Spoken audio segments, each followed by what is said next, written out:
District bureau chief جمیل زیدی کی report. Senior صحافی پیر محمد یوسف بخاری کو ہارٹ اٹیک ہوا۔ قائد جمعیت ڈاکٹر محمد اجمل قادری سمیت علماء مشائخ کی عیادت۔ کمال کیا آستانہ عالیہ قادریہ شیرنوالا گیٹ کے سجادہ نشین۔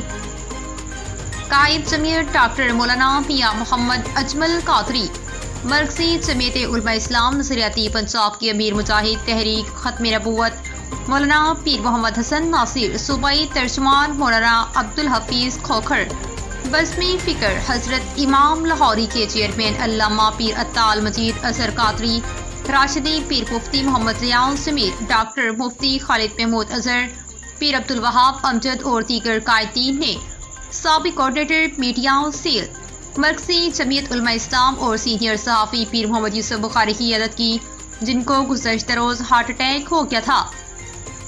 اب اللہ تعالیٰ کے فضل و کرم سے طبیعت میں کافی بہتری ہے۔ ان کی جلد صحت یابی کے لیے پنجاب بھر کے علماء مشائخ نے بھرپور دعاؤں کی اپیل کی ہے۔